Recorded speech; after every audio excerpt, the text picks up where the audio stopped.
فأعوذ بالله من الشيطان الرجيم. لقد رضي الله عن المؤمنين إذ يبايعونك تحت الشجرة فعلم ما في قلوبهم فأنزل السكينة عليهم وأثابهم فتحا قریبا.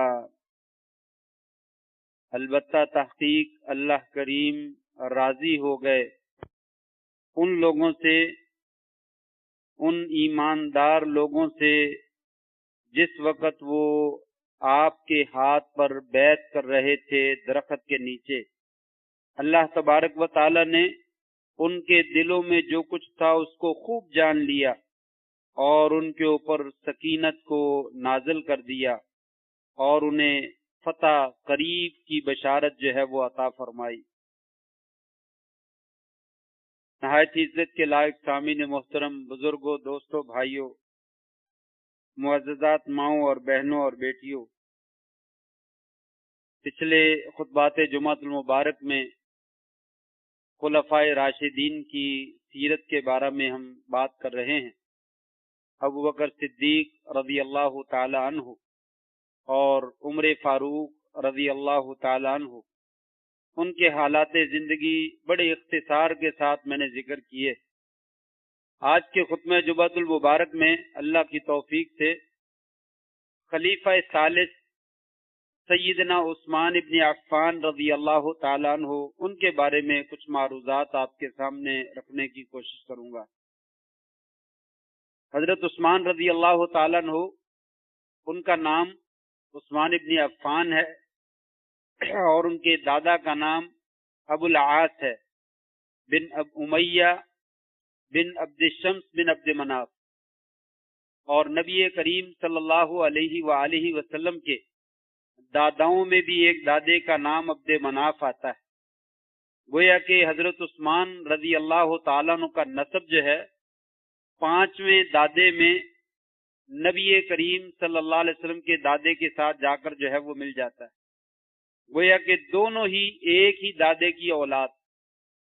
یہ آپ کا قریبی ترین رشتہ ہے جو حضرت عثمان رضی اللہ تعالیٰ عنہ کو نبی کریم صلی اللہ علیہ وسلم سے حاصل ہے. آپ بھی قریش قبیلہ سے تعلق رکھتے ہیں اور نبی کریم صلی اللہ علیہ وسلم بھی قریشی کے قبیلہ سے جو ہے وہ تعلق رکھتے تھے. آپ کی والدہ کا نام ام عروہ بنت قریظ ہے، عروہ بنت قریظ، اور ان کی والدہ عروہ کی جو والدہ ہے ان کا نام ہے بیضاء بنت عبد المطلب. بیضاء بنت عبد المطلب حضرت عثمان کی نانی ہیں اور نبی کریم صلی اللہ علیہ وسلم کی پھوپھی، نبی کریم صلی اللہ علیہ وسلم کی پھوپھی ہیں اور حضرت عثمان کی جو ہے وہ نانی لگتی ہیں یہ بیضاء بنت عبد المطلب. یہاں سے بھی حضرت عثمان رضی اللہ تعالیٰ عنہ کی نبی کریم صلی اللہ علیہ وسلم کے ساتھ رشتہ داری ثابت ہوتی ہے.